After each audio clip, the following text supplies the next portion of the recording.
Welcome to the Leadership Majlis, where we explore leadership journeys and strategies shaping industries across the Middle East. I'm your host, Abhishek, and I'm thrilled to bring you meaningful conversations with leaders driving transformations in their organizations. Our goal is to uncover the real leadership challenges and share actionable insights and provide you with personal stories that resonate with professionals, especially C-level executives, navigating the unique business environment within the UAE and the wider Middle East.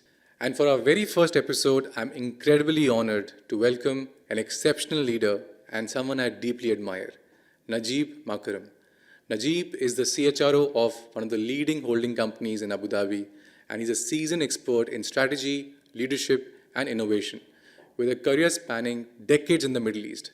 Najib's insights on leadership and cultural transformation have not only shaped his organization, but has also served as a beacon for many aspiring leaders like myself in the region. Today, we'll explore his incredible journey, learn about the challenges that he's faced, and hear his thoughts on the future of HR and leadership in the region. Welcome, Najib. Thank you, Abhishek. The pleasure is mine, and I'm honored to be your first guest, and wishing you all the best on this journey with the Leadership Majlis. Thank you, Najib. Najib is one of those first few leaders who have, like I said, been very lucky. When I met him, I got to know that he spent such a long period of time in consulting, and very few HR leaders who I know who transitioned from consulting to managing large corporations as, their head of HR. How has this journey been for you, Najib? Look, nothing was planned, honestly. It all started with a dream at university where I never thought I'll be into this realm or into this consulting space or even HR space. If I'd go back a bit to when I was a child, so how it all started, I was a rebel when I was a younger kid. Right, always in trouble, always having problem. My dad was having blood pressure because of me, always expelled and suspended from school, but always the fun guy to be with, the people person, fighting for his friends, backing his friends, the rebellious kid in school. So all my life rotated around people. I wasn't good at my studies. I wasn't that excellent star kid, but I scraped through. That's what I would tell you. So how it all really started was back in probably 1998, 1999. I was still at the American University of Beirut, there was a job fair. So it was my last year, and I needed to go for an internship. And I was going through the stalls, and then a nice logo just popped into my face, Arthur Andersen. And there was a gentleman who's also a very decent HR leader in the region, was standing there, and he was trying to attract students who are going to graduate for internships. I had a discussion with him, and I found out that he knows my father. So I told him, what's this about? And he told me, this is consulting, advisory services, etc., etc. And then I told him, you know what? I'll apply. He told me, come for a little interview tomorrow. So I went. I met him at a hotel close to the university, and that's where it all started. I came for the summer for an internship, and I loved it. And my journey started from there. So was it an easy journey? Not at all. First 4 or 5 years, we were grinded. In 2002, Andersen fell. We were taken by EY. Again, a period of nobody knows what's going on. And every single time I say, I'm going to get out of consulting, my wife pushes me and tells me, don't leave your dream. You always wanted to become a partner. Because back in the times when we were younger, the partner title was something grandeur, was large. Yes. Was something each and every, fresh graduate or any person in those big 4 firms or any professional services firms would love that title. And I started growing. It wasn't an easy journey. Honestly, it wasn't an easy journey. I moved from one consulting firm to the other. I was never looking to change, but it all happened for a reason. It was for growth reasons, better opportunities, people that I met on the way that believed in my journey, that supported me, helped me. Many big names today that are there in the consulting world. I pay them back, honestly, for their coaching, their mentoring, their support, and believing in me as well. I'm not going to say it was an easy journey. We spent overnights with clients. We spent overnights with deliverables. Good bosses, bad bosses, name it, different mentalities, different cultures, different mindsets. But I always call it the grinder. So when I made partner with Korn Ferry a few years back, and I said to myself, okay, it's not what I really thought it was, okay, a partner, but a partner at the end of the day needs to sell projects and deliver. So for me, it wasn't what I really dreamt of, is changing people's lives. Although on the way, you change people's lives. You go there, you meet with clients, you transform businesses, you create change within organizations, but you don't see the execution. It's always there where you go in, you put the journey, but you don't execute it.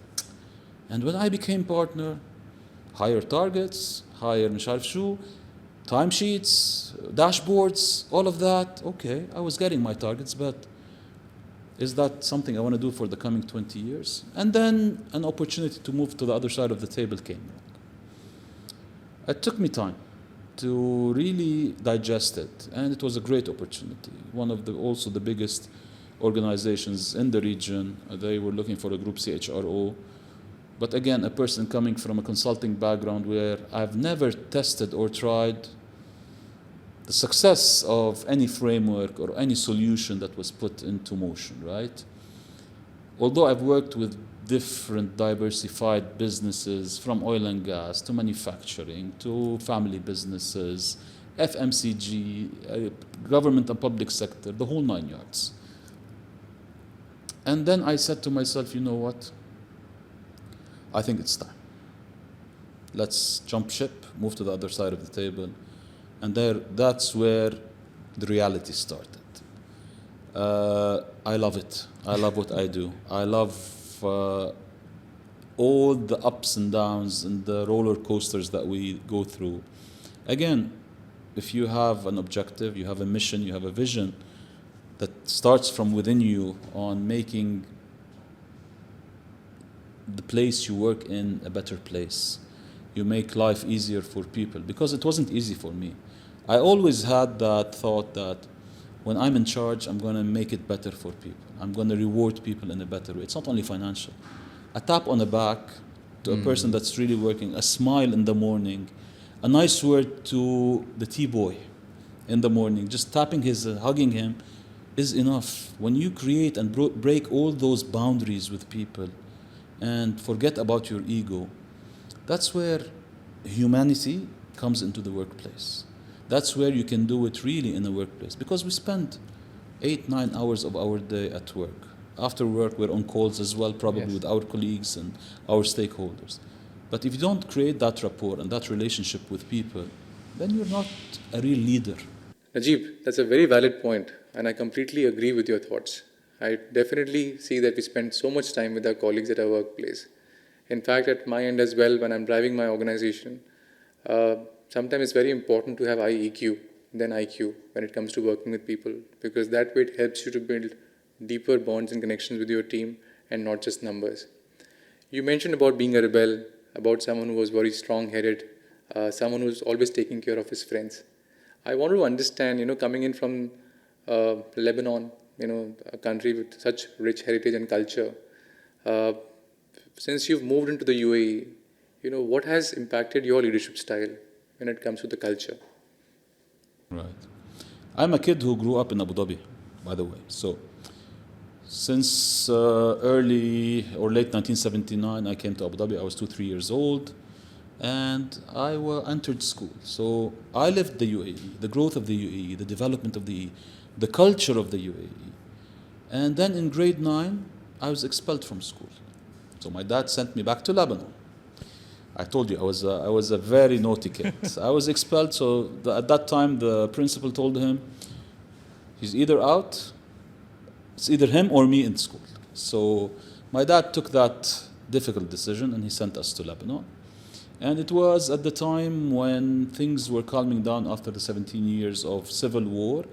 And a kid coming from the United Arab Emirates back in the early 90s to a country that was just out of war with a rebellious mindset, but yet it changed me.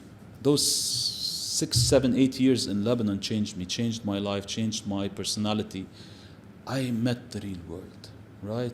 You go there, a country that has nothing, coming from the United Arab Emirates to a country that has nothing from an infrastructure perspective, and it's your country at the end of the day. It's a place where you belong, you should belong. And that's what changed my personality, honestly. That's when I took accountability of my life. That's when I looked around me and said, these people have been living in war for so long, and me coming from a country where there is security, there is everything we want at our hand. And I thought to myself, why am I doing this to myself, right? So that's where my mindset changed. And a few years later, funnily, although I was in Shwefat school in here, and when I moved, I also moved to Shwefat school. But at that time, the communication between schools, there was no technology, hardly computers. The initial first phase of computers were there, I used in school. So there was not a lot of communication between the schools. And a few years later, the headmaster or the regional director at that time was visiting the school in Lebanon, and he saw me. And he was going around the school with our headmaster over there. And when he saw me, I smiled. He told me, what are you doing here? You were expelled from Abu Dhabi Shwefat. And then the other headmaster looks at him. Najib is the head of our student life organization. I told him, Najib? He told him, yes. He brought that model from Abu Dhabi to Lebanon. And that's where leadership started.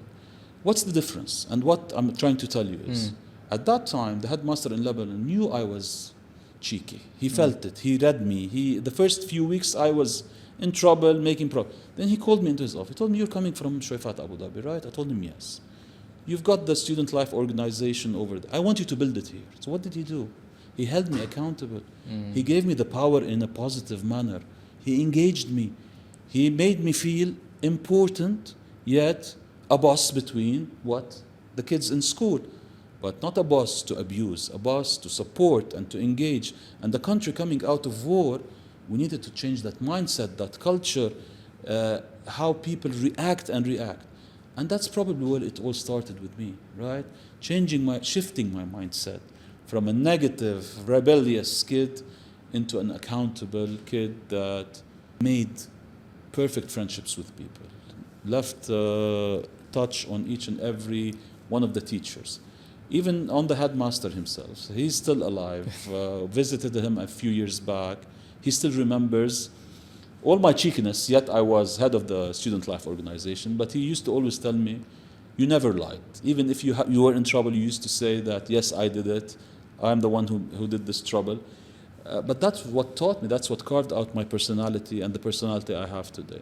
So probably I was lucky, seeing Abu Dhabi when I was younger, going to Lebanon through Shwefat School and the American University of Beirut with all the riots and things when you're a student, you get into the student council, the politics within the university, the fun that we had. A lot of my friends today are all over the world, connected, interconnected, they are in great places. So when I came back to Abu Dhabi and started my consulting career, I had friends who were with me when I was younger, who are today big shots in the government or in the big organizations in the United Arab Emirates. Yet I had a lot of friends who also came from Lebanon to work in this country. So having that diversified culture of both worlds, I would say, till today it's both worlds. Knowing the culture of the United Arab Emirates, as a consultant, it was easier for me to deal with people over here. Right. Specifically when dealing, especially in government and public sector. It's a different ball game over there. It's not like working with multinationals, working with family offices, family-driven businesses. You need to speak their language, not in terms of talk, but their language, how they think, right. How things are paved for them, how to listen to them, how to engage, how to empathize with people. All of that was learned through my life. Yet, moving from Abu Dhabi to Dubai was also a game changer in life. So I moved to Dubai to live in Dubai. But today, finally, I still work in Abu Dhabi. And we have companies in Dubai. So I have a diverse knowledge of culture. I have a diverse knowledge. And I'm very agile. So this childhood, this change that I got in my life taught me to be more agile, taught me to be more open to people and inclusive. Inclusivity is also very important. So UAE, Lebanon, that mix with a mix of multicultures in the UAE, different nationalities, Asian, American, Arabs, you name it, Far Eastern. I was always open to anyone who would sit, who would have a nice talk till today. And plus my hobby on the side, which is biking, where it's also a multicultural community, biking community. I'm also a leader over there. So this all, put it in the blender and you get out, Najib. Wow, that's so inspiring to hear, Najib. Clearly sees that when you lead a team of almost 1,000 bikers through this biking club that you have, you're able to bring back so much at work with all the lessons that you have learned while leading this group of people. In fact, for myself, I love to play paddle, which is a team sport. And there are so many things that I bring back to my office, especially when it comes to working along with my team. The spirit of oneness, the spirit of winning together. So I loved what you just mentioned. Now that brings me to my next question. Were there any mentors or role models who guided you during your career? As I told you, some mentors, yes. In my life, there were many. In each and every episode of my life, there was a godfather, I would call, in any organization I would. My dad was an inspiration. My dad created himself by himself, him and my mom. They were employees. They always wanted the best education for us. They always wanted us to be the best, to stand out. Not because they couldn't get the right education when they were young. They believed in us since we were kids. Although I was very cheeky, I was always in trouble. But my dad never lost hope in me. And probably this is the first time I say it. He was always after me to be the best. Till today, he's 80 years old, I'm nearly 50. But he's always worried about us, about my kids' education, their status, my mom as well. And that's what I'm also cascading to my kids. This family bond is very important. That's on one side from a family perspective. Many people have passed in my life that I looked up to. Whether in the Big Four, whether at Corn Ferry, at PwC, many people today, the people I'm working with, there are so many people I look up to and see how much of humans they are before they are leaders, right? So you have both mixes of that world, and it's who you filter out and look at and take the best out of everyone. I'm a person who lives by that motto. We are all humans. We all make mistakes. We all fall into traps. But if we come and say that, yeah, Abhishek did that, Abhishek did this, I take the best of Abhishek. I take the best of X, Y, and Z, because we are not perfect. None of us are perfect. So leadership is not only pushing you to the best, but also accepting the best of you, right? Mentoring you the other way around. If I see an area for development, but also accepting feedback and feed forward, right? So you have to accept feedback. You can give feedback. You have to find people that inspire you, absolutely, whether within your community and the realm or outside. But I always say, be realistic. Don't go and look at someone who is on the other side of the world to inspire you, who's living in a different culture, who has different success factors over there. Keep your feet on the ground. I always tell my kids, I tell myself, as much as you go higher in your career, as much as you become famous, as much as people love you, the moment your ego starts controlling you, that's when you lose everything. See, basis the point of humility that you mentioned, for my own, my own personal journey, when I started my career, I was not into recruitment or search. I started my journey as a hotelier. I had no clue about executive search. And one fine day when I finished my MBA, I just happened to sit in an interview of a large organization which was looking at hiring people. And that is the first time I heard this term called executive search. When I was introduced to this business, the way they introduced this entire industry caught my attention. They said it is the backstage pass for the best show in town, and I have not forgotten that till date. They mentioned that they get to speak to CEOs, CHROs, CXOs, and chairmen of organizations every day, wherein there are people working in those companies who don't have access to those people in the organization. I think that's what got me excited. But for me, my mentor was a gentleman who was amongst the top 3 headhunters in India, and I was really lucky to get an opportunity of working with him as a researcher. He groomed me. He taught me the values of humility. He taught me the values of relationships. He taught me how quality is paramount when it comes to executive search and the work that we do. And I will never forget what he was able to do for me because of who I am today. And hence, mentorship plays a very important role. And I completely agree with you. And that brings me to my next question. What are the 3 key traits which have helped you to be the CHRO of your organization? Look, it's not rocket science, again. So if you go back to what I was saying today, a chief human resources officer or chief human capital or a chief people officer, where does it rotate around? People, humans, talent, success factors, success profiles, right? But remember always that you're a human. Always think the person in front of you, the person within the realm of your organization, the person that you're trying to attract into the organization, right? HR is not just personnel and policing from within the organization. It's creating a container for people to come, enjoy what they're doing, enjoy the passion, enjoy their work, enjoy their careers, creating the right frameworks for people to come to any organization. I can be a bad CHRO or an HR director, right? But what would I gain? I won't stay there for long. People would hate me. I don't want them to love me, but I need to be objective. I need to be realistic. I need to be fair. I need to be empathetic.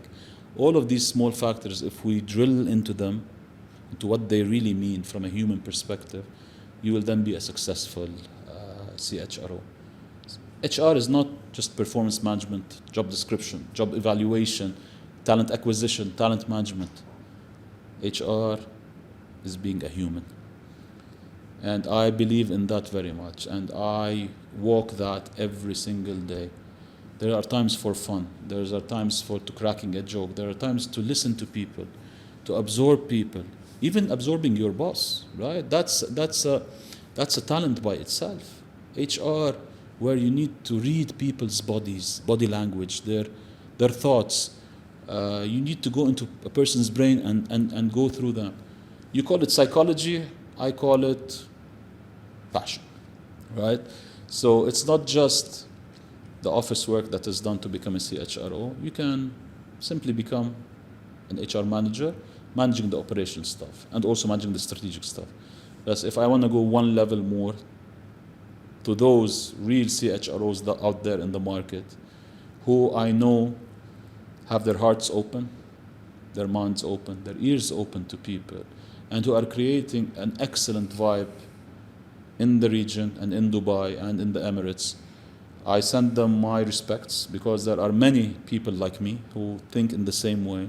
We get together sometimes, we talk, we bounce thoughts when we have different scenarios. And there are many of them who have come through this school of thought that HR is not only transactional. The entire world is watching Middle East right now, Najib. Look at the pace at which things are happening here across all industries. I'm sure your role is not easy. How are you managing the challenges that you are facing in your current role with everyday AI, new technology, innovation, people challenges, and I don't know how many more that one has to face while being in your position? Could you share with our audience what are the 3 key challenges you're facing in your current role today? Look, challenges are many, but the 3 key challenges I face today is talent war is very ruthless, and you know that, right? I've worked with you. We've been working for years, but till today, the businesses that we are running, the diversity of those businesses, and the scarcity of the right people to come and really understand and plug and play them into any business is becoming difficult, because either they are being very highly paid.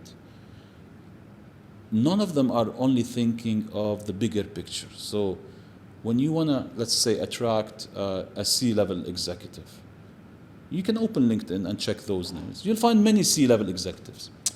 But it's difficult to find that C-level executive that's, one, culturally fit to your environment.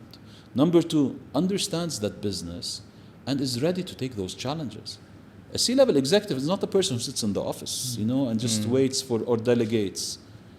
A C-level executive is a person who needs to really be well-rounded, understanding every small detail of the business, every challenge, every positive, every negative, every P&L, and align with other stakeholders within. It's not about you only.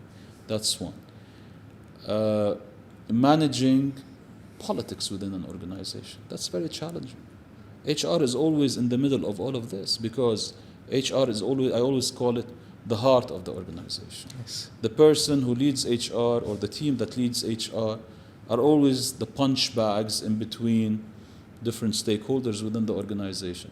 You need to have that talent to manage this politics and make it and diffuse it and create a better working environment for everyone, and bringing points of views together and showing people that I'm not going to collude with any of you, yet you need to think outward and not inward. This is very important. Another challenge is time management. Businesses are always in a hurry. Leaders are always in a hurry. Those guys that we work with and the ladies that are generating the money within the business. Because again, HR is a cost center, right? But they're always in a hurry. They want things yesterday. It's not easy. HR needs time. HR, if you do it quickly, you'll spoil it. HR is very much linked to change management and time management. So getting the right talent, the best talent, needs time. And for you to bring him on board, he or she needs to be really sure that they're moving into this new company or organization. And if they are good and respectful, they need to serve the notice over there. So these are main challenges I face. Also, the different mentalities within an organization. You don't see that on the consulting side. On the consulting side, you come, you deliver, you're the nice guy with the suit and his laptop bag, traveling, with a necktie, polished person. No. On the other side, it's not like that whatsoever. It's the department that gets the slaps. Anything you want to blame it to HR. Yes. This guy, blame it to HR. So these are challenges where we also, as leaders, need to always polish the image of HR, because it's either up, an enabler, or you might fall down when you get into the politics. And that's where the mistakes that many HR leaders do. They step into the politics, never step into the politics. Never let anyone look at you as a person that is involved in any of the politics within an organization. Always bring people together, ensure that we have an outward mindset, keep things clear, transparent, especially to the people you work around with and to the employees of the organization. It's interesting that you mentioned about the fact that there is a talent war. And talent war definitely brings another interesting topic of retention.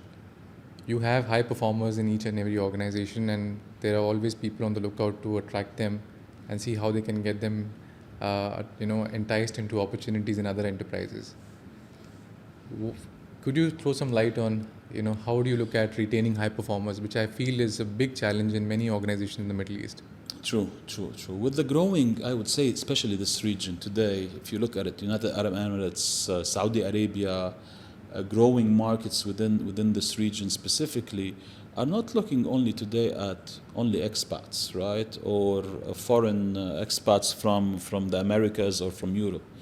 But today, the world has become so much smaller, right? Your talent has become an issue. Retaining the right talent has become an issue. Retaining high performance is even a bigger issue. But look, let's take a step back, right? What do you need to do for your employees? True. With the growing, I would say, especially this region today, if you look at it, United Arab Emirates, Saudi Arabia, growing markets within this region specifically are not looking only today at only expats, right, or foreign expats from the Americas or from Europe. But today, the world has become so much smaller, right? Your talent has become an issue. Retaining the right talent has become an issue. Retaining high performance is even a bigger issue. But look, let's take a step back, right? What do you need to do for your employees so that they always feel that they are part of this organization, they're part of the DNA of this organization, but not allow them to abuse that? Because sometimes people, when they know that they're high performers, they know that they're irreplaceable, although I'm against this thought that anyone is irreplaceable. We are all replaceable. We are human beings at the end of the day with different levels of know-how, but I'm a big believer that everyone is replaceable, right? There are a lot of talents out there. There are a lot of people, good profiles that you can bring. So the moment a high performer thinks that he's irreplaceable, that's when things become toxic, right? So, yes, I want to return my high performance, but the good thing is that we as HR should be proactive. Yes. Our succession plans should always be in place. And this is something that many organizations miss. I miss because we don't have time to sit and think, honestly, with all the things that are happening.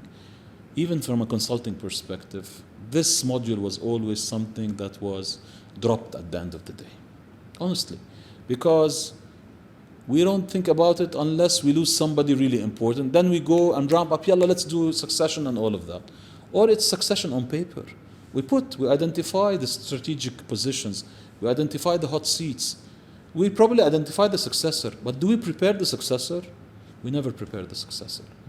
Because we think that, Abhishek will never leave, Najib will never leave. We will always be able to retain him. But comes the vacuum, and this guy goes and leaves. And it happens every day. In big groups, it happens. You lose C-level executives, you lose high-performing directors, people who have been there for so long and things have been moving smoothly. But for me, I always say it's healthy to shake the boat. It's healthy. It's always healthy to, if a person wants to leave, let them go. You'll always bring in fresh blood, fresh thoughts, fresh ideas when you bring in the right people. But again, bringing in the right people. And that's where the challenge is. Getting the top-notch people in terms of know-how, their name in the market, their capabilities, their success stories as well, and their cultural fit. So it's not only, bringing the techie, the best guy in HR, but he doesn't have the behavioral skills to act and react within the realm of the organization. So I always say it's a 60-70% know-how, but 30% are your behavioral skills, your soft skills, your competencies, right, that you really show and drive yourself by. Well, Najib, it's a very profound thought. I've not seen many CHROs telling me that they're willing to let people go. On the contrary, I have seen CHROs trying to keep senior leaders who have been in the system for a long time happy anyhow, just to ensure that they stay in the organization and they don't leave. But it's a very different thought and very refreshing. Now, my next question, Najib. There are many a times, with especially search firms like us, where we get C-level mandates, especially CHRO positions, where majority of the clients who are looking for candidates for this role are always focused on bringing in talent from the region. But there are many good, relevant, suitable prospects who are sitting in different parts of the world who want to make a career in the UAE or in the Middle East. But many a times I see that they get discounted because they don't have regional experience. What would be your advice to candidates like these who are really serious about moving to the UAE, with their families and who want to make a career here, but they're not getting those opportunities from organizations? Look, I think they need to come and live for a few years here. Don't always come to the top role, honestly, because you will be exposed. Look, I'll be very honest with you. In my 2 stints as a group CHRO, my previous one and this one, 50% of my time is managing stakeholders, right? Stakeholders, conflict stakeholders, politics stakeholders, wants and needs. And you're always talking about those big guys, right? That sit on the table with you, conflict resolution, negotiation, playing the positive politics, outward thinking. This region of the world is different to the US, is different to Australia, is different to the Far East, is different to Europe, right? It has a specific culture where it needs someone from within the culture to really understand. And when you sit and scan within your organization, who are your stakeholders? That's something very important. And before I joined any of those roles, I always did my own homework, my due diligence. Who are the people I'm going to be working with? This is very important, right? UAE is too small. The region is also too small. With a phone call, you can ask someone, what do you think of X or Y or Z? For me, the more the mess is the place I will go to. I'm a consultant by DNA, right? I don't like to be in my comfort zone. The moment I'm in my comfort zone, I feel disengaged. It tips me off. And on the other hand, if anything that I'm building, designing for the benefit of the organization, and is always finding resistance, also tips me off, right? I think that we are passionate people to change, but when you see that the bigger portion of the decision makers within any organization that you are working in are not accepting the change, are not supporting the change, are not with you upgrading everything because they are worried, then it's not good to stay.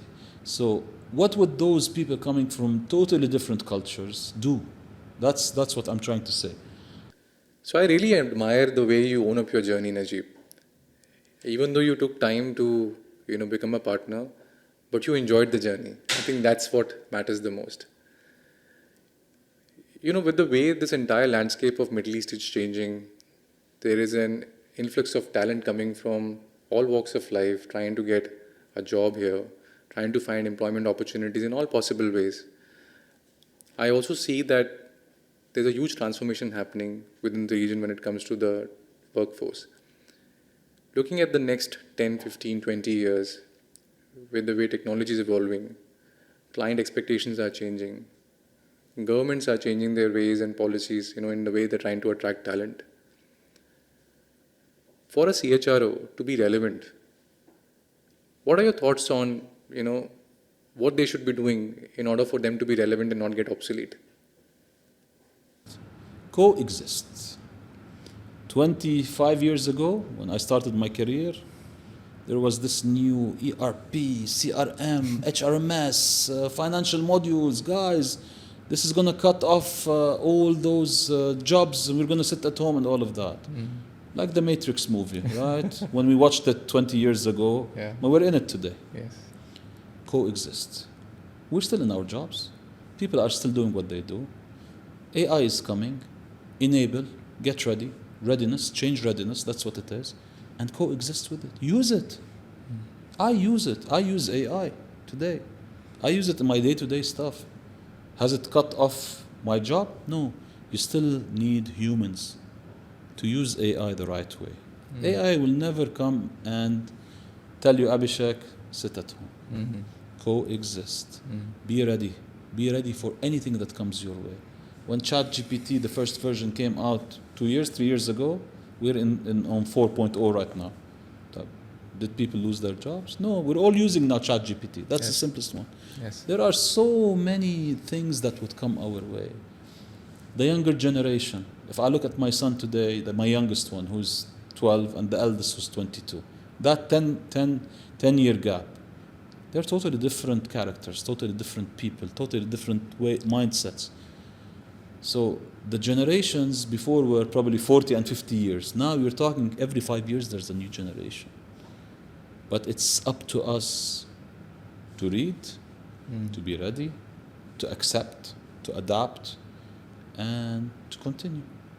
The moment you lose track of what's going on in the world and stay stuck to where you are, that's when you lose it. You won't be able to continue. So embrace the change, be the change, support the change, support anything positive that's coming your way, and you'll always be young and you'll always be up to date.